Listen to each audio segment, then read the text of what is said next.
correcto. y ha vivido, entre otros aspectos, en Uruguay y en Islas Vírgenes Británicas. Sí. Con lo cual, a la hora de hablar, él es un referente de estos temas y, claro está, a favor. Y, entre otros puntos, tenemos un ida y vuelta precisamente porque yo no estoy tan a favor de la operatoria offshore.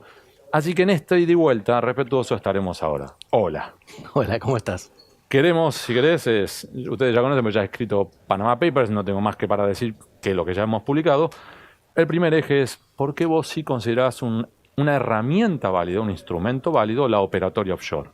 Yo creo que la clave en tu pregunta es la palabra instrumento. Vamos. Yo creo que una jurisdicción offshore, una sociedad offshore es un instrumento que, utilizado para fines válidos, para fines legales, es una herramienta que tiene muchas ventajas, y utilizado para fines ilícitos, obviamente no es correcto. Ahora, el problema siempre es la finalidad y no el instrumento. Nosotros en general asesoramos familias de alto patrimonio, empresas que tienen una serie de finalidades. Entre ellas, más allá de lo que la gente piense normalmente, el principal no es un tema impositivo, siquiera te diría que el tema impositivo viene en tercer o cuarto orden. Lo principal que busca la gente en Latinoamérica en general, no solo en Argentina, cuando utiliza vehículos offshore, es tener un mayor nivel de seguridad jurídica. A ver, vamos específicamente. Porque para que nos están viendo, ¿qué significa seguridad jurídica en términos prácticos? En la práctica significa que las leyes se apliquen siempre de la misma manera, que haya previsibilidad y que haya condenas para quien hace las cosas mal, que quien hace las cosas bien no sufra ningún tipo de persecución ni nada. Cosas que hemos vivido en general en Latinoamérica, en particular en Argentina, muchas veces, digamos. Es decir, tenemos gente que evade normas y no es condenada.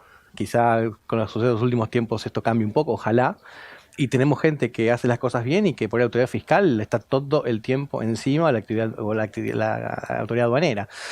Entonces, muchas veces lo que las familias buscan es seguridad jurídica, privacidad, resolver sus temas sucesorios. Pero no estamos hablando de violar la ley ni de esquivar la ley. Estamos viendo qué manera resolver estas preocupaciones válidas que tienen con instrumentos que en Argentina quizás no están disponibles, digamos. Entonces, dime. ¿Dónde trazás la línea, Martínez, entre privacidad, secreto y evasión? ¿Dónde se traza? La evasión es simple, es decir, si hay una ley que establece que hay que pagar un tributo, yo no puedo no pagarlo. Y de hecho hay mucha gente que habla de rebelión fiscal, que se pone en contra del pago de impuestos. Yo no estoy en esa postura para nada.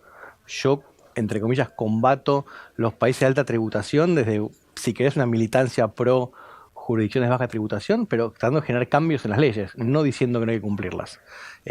Cuando vienen los clientes, nosotros hacemos lo que se llama un due diligence de ellos, vemos quiénes son, cómo obtuvieron su dinero, qué buscan, y no somos los primeros en desechar clientes que no son sanos, digamos. ¿Cuán habitual es este análisis de lo que se dice la debida diligencia? Es decir, ok, vos venís a mí, vos decís que querés depositar este dinero o lo que fuere en tal jurisdicción, y las Vírgenes Británicas, Caimán, Curazao, lo que sea. ¿Cuánta habitual es esta revisión? Mira, hoy sin duda es habitual porque las normas lo marcan y los reguladores piden información y ponen multas, digamos.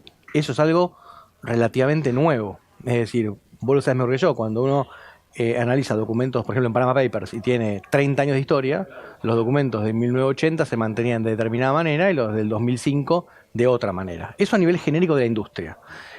Que hay empresas que tienen un, si querés, apetito, una voracidad comercial que hace que no tomen decisiones racionales, sin ninguna duda que las hay, y Mossack Fonseca es un ejemplo. Ahora, nosotros somos muy conscientes de la importancia de esto y de hecho hacemos un due diligence que no es checking the box, es decir, una lista de documentos, cumplí, yo veo que hay algo medio raro, pero igual cumplí. Yo voy más allá y mis clientes yo los conozco, digamos, los conozco en serio. He ido a sus casas, he hablado con ellos, he ido a sus oficinas, sé cómo ganaron el dinero, sé cuáles son sus objetivos, conozco a sus familias, y entonces me permite a mí tomar decisiones informado, digamos. A mí no me sorprende nada de lo que le pasa a mis clientes en principio. Pero, si se quiere, vos tenés un abordaje más de boutique. Y por el contrario tenemos, si querés, en la antítesis sería Mossack Fonseca. En la operatoria offshore es más común tu abordaje de conozca a su cliente o la operatoria Mossack Fonseca. Yo creo que A ver, las empresas grandes hoy de Trust, como si fuéramos Mossack Fonseca, han cambiado mucho en los últimos años. Ya antes de Panama Papers venía un cambio un cambio hacia la transparencia, digamos. Ya se veía, ya FATCA era ley antes de Mossack Fonseca, CRS estaba bajo estudio, la eliminación de acción del portador había sido ya decidida en casi todas las jurisdicciones relevantes. Entonces ya hay un cambio histórico. Yo lo viví en BVI, o sea, cuando yo fui a BVI, estamos hablando del año 2002, yo podía recibir un llamado de un cliente, él me podía encargar una sociedad telefónicamente y con muy poca documentación, sin violar ninguna ley, yo armaba la sociedad. Esto es imposible. La realidad es que los trust companies serios hacen toda la día de diligencia.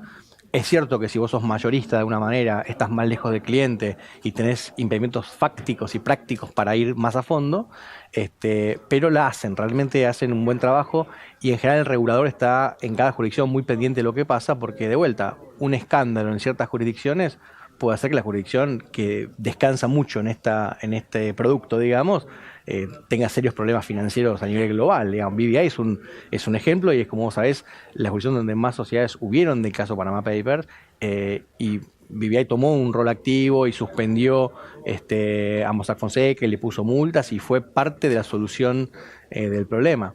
Es un poco lo que pasa a nivel moderno. Por otro lado, y termino con esto el concepto, es nosotros, por ejemplo en BVI puntualmente, pero en todas las uniones uno tiene obligación hasta de denunciar a sus clientes si ve algo que no está bien, digamos.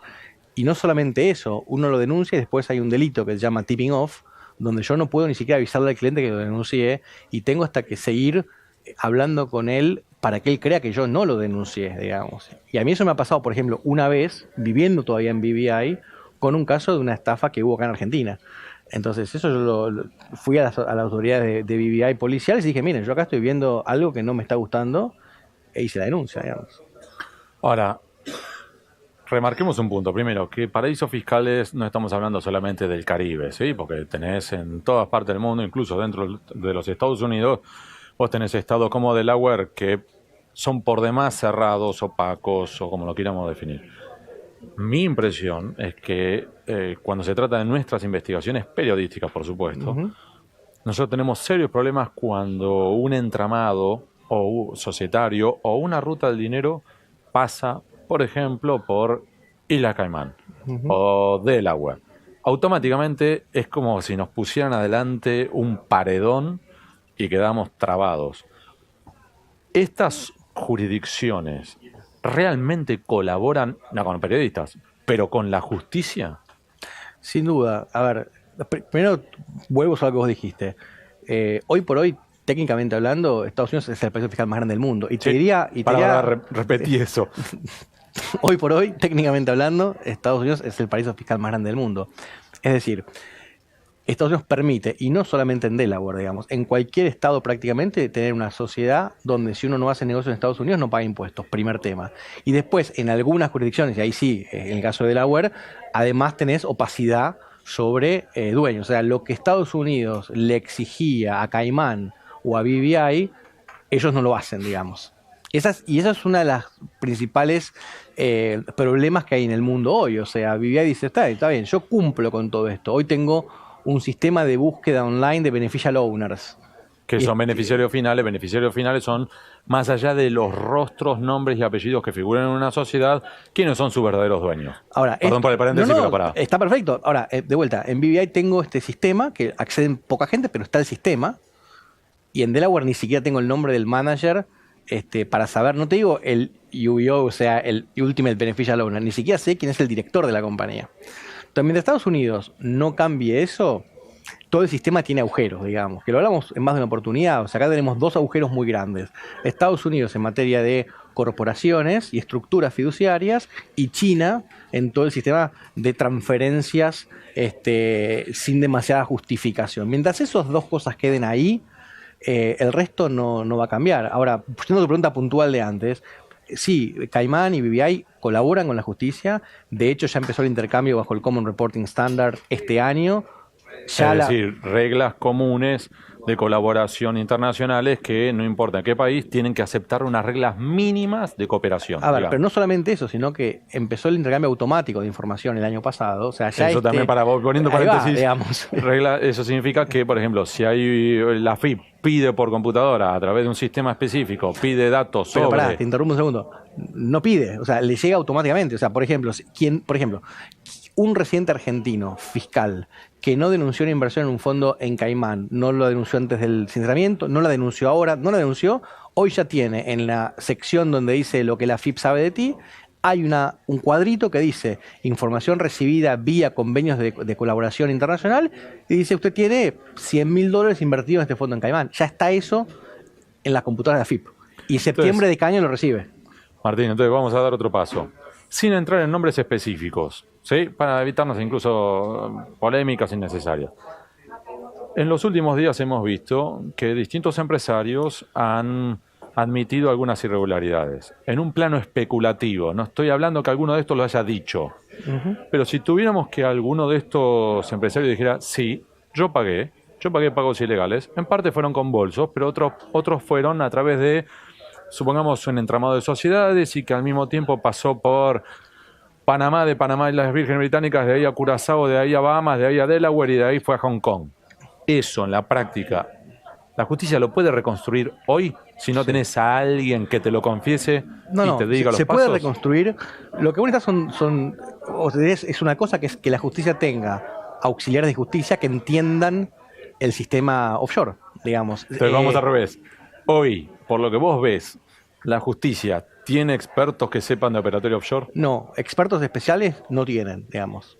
Porque de hecho ha pasado en interrogatorios, yo he visto que no saben, primero, qué preguntar, y segundo, que es lo más difícil, y eso también lo ve en algunos momentos en prensa, que no saben interpretar a veces qué significan ciertos documentos. Entonces salen con, no sé, acá hay un registro accionista que es tal cosa, y te das cuenta que es un documento privado, que no tiene demasiado valor, que se podría haber investigado de otra manera, que se puede preguntar no son accionistas otra cosa, y son directores. por ejemplo, o que ya no están más, o que no está actualizado. Entonces hay un montón de cosas que es entender las jurisdicciones offshore sin preconceptos y sin prejuicios. Y lo que vos decís de los temas de corrupción en los bolsos, no es casual que López haya depositado plata en bolsos y que haya cuadernos Gloria con pagos en efectivo, porque el mundo está mostrando que hoy el dinero negro desaparece en entidades financieras. Y eso es algo que tenía clarísimo el kirchnerismo.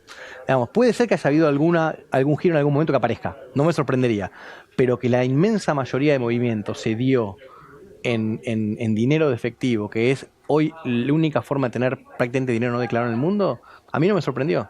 Me hubiera sorprendido más otra cosa. Ahora vamos a entrar, si querés, en este ida y vuelta de... Pero así como vos tenés a José López depositando bolsos en un convento que no es convento, o lo tenés a Barata moviéndose con bolsos y valijas, paquetes, todos los formatos, también tenés la ruta del dinero, otra vez insisto, más allá de los nombres, olvidémonos. Sí, sí. Pero sí tenemos una ruta que ha pasado en teoría a través de Uruguay creo que fue parte de ¿te acordás? Bahamas, parte Liechtenstein, parte Suiza, de Suiza se fue a la isla de Man, o sea que todavía hoy tenés alguno, todavía o no, digo, en los últimos 10 años han habido casos de operatorio offshore. Sin duda que han habido. El tema es, y en realidad el punto acá es la excepción o es la regla, digamos. Yo no tengo dudas de que hay un montón de gente que utiliza o utilizaba, si querés, antes del intercambio automático de información, que pone un límite a esto, porque esa es la realidad. ¿Cómo voy a usar un banco en Liechtenstein si una vez por año Liechtenstein le va a informar a Argentina? No tiene sentido. Pero supongamos que antes del Common Reporting Standard, que es reciente, hubieron casos que involucraban giros bancarios. De vuelta, ¿qué proporción de las compañías offshore se usan para esto? Esto es como, no sé, un médico que tiene dolores de cabeza, que vuelve a su casa al día y dice, mira, todo el mundo está con dolor de cabeza. No, todo el mundo no, los 10 que vos viste en el día. Vos estás viendo tu porción de la torta. Entonces, yo te cuento mi experiencia. Los clientes que vienen a verme a mí, no vienen a decirme, che, Martín, quiero armar una compañía porque quiero pagar impuestos. No es lo que pasa, por decirlo de manera, en la práctica diaria. Hay un mundo de fantasía que tiene un vicio de realidad, por supuesto, y que solamente en una proporción pequeña pasa, pero es una proporción pequeña. Yo lo que digo es, si vos agarrás 100 sociedades offshore y decís, bueno, 4 se usaron mal, mi pregunta es, si agarro 100 sociedades argentinas, ¿cuántas se usaron para crear facturación trucha, para justificar gastos? ¿Son 4? ¿Son 10? No lo sé, digamos. Ahora, vos también tenés dame un minuto que voy a aclarar, ¿no? Lo que es la elusión y la evasión. Evasión es cuando vos tenés que pagar, por ejemplo, ganancias y te escapás como una rata y no pagás nada, ¿sí? Si te agarran, tenés que pagar adentro.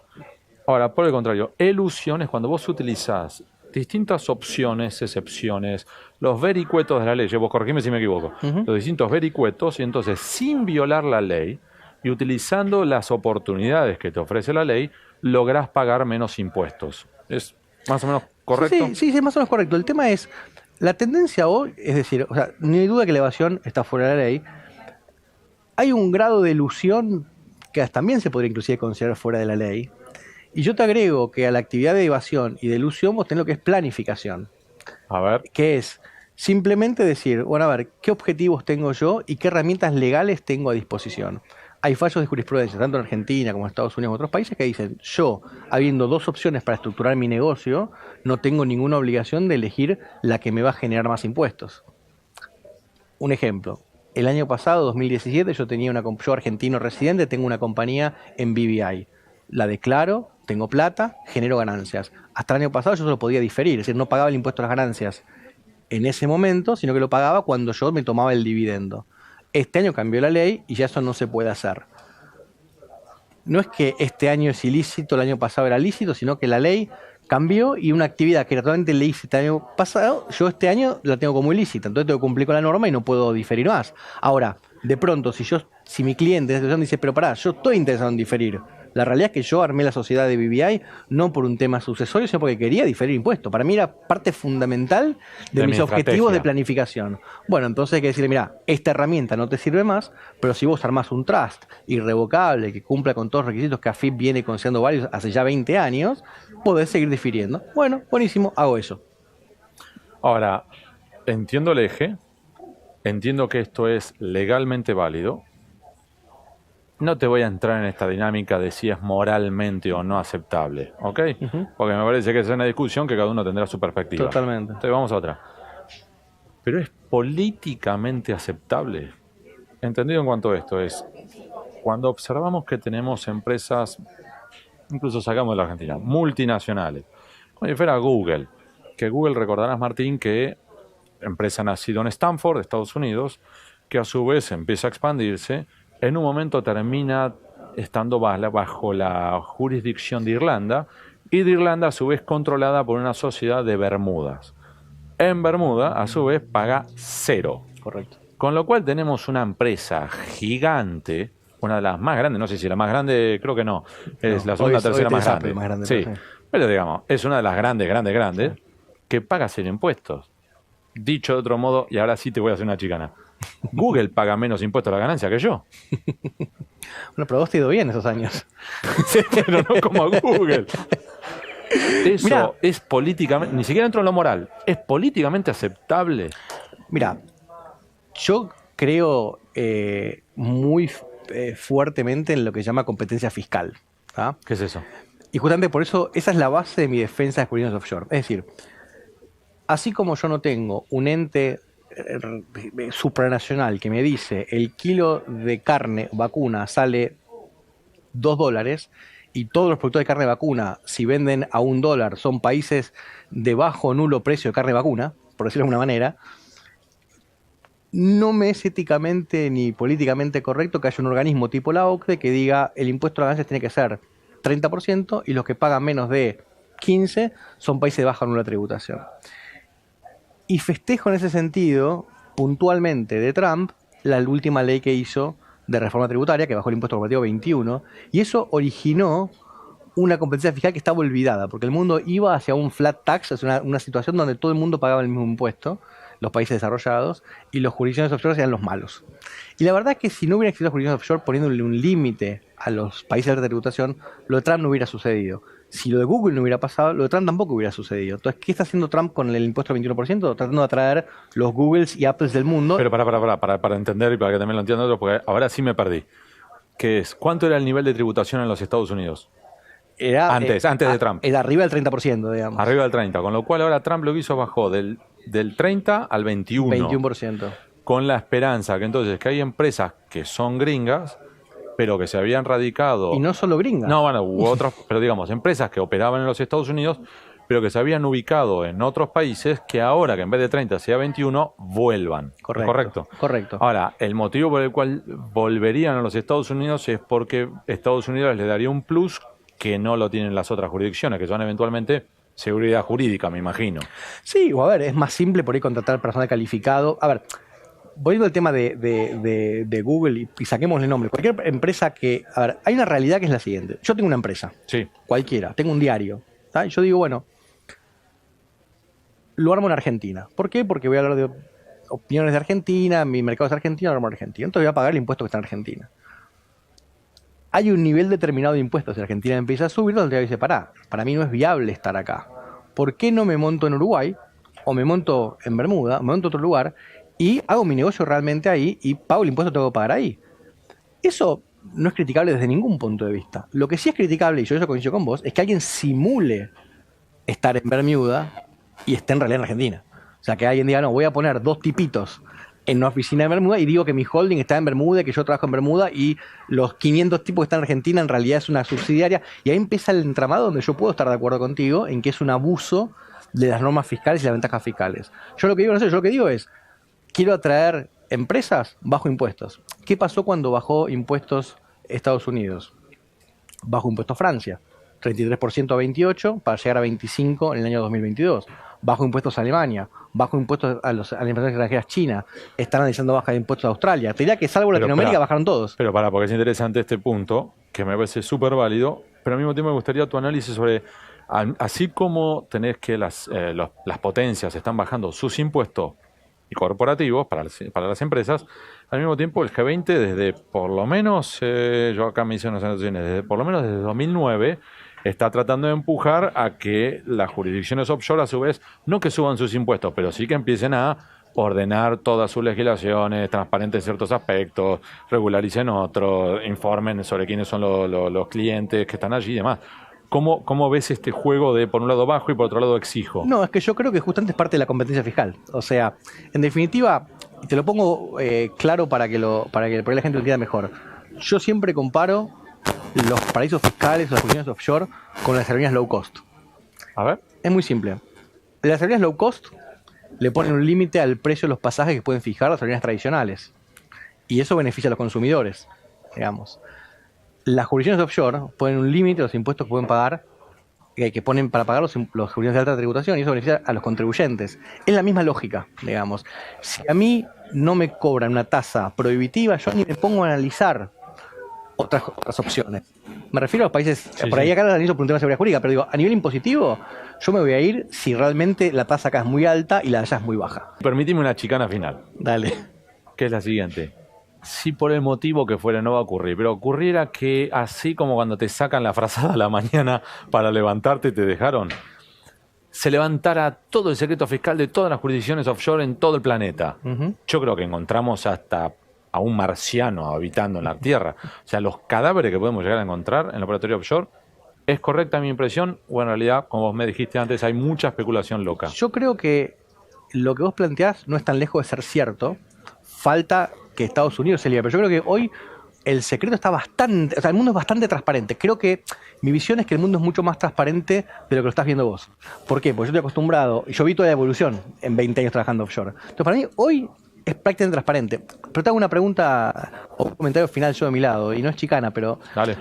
Hay un tema de medios y fines. Primero, yo creo que el derecho a la privacidad de las personas tiene un valor. No es un valor cero. Puede ser que la transparencia tenga un valor más importante a nivel de comunidad, pero el valor de la privacidad no es cero. Si yo te dijera, por ejemplo, que hay un país con un problema severo de violencia doméstica, una solución muy fácil sería, hagamos las casas de vidrio, todas. Total, ¿quién va a pegarle a alguien en una casa de vidrio? Y si le pega lo agarro enseguida.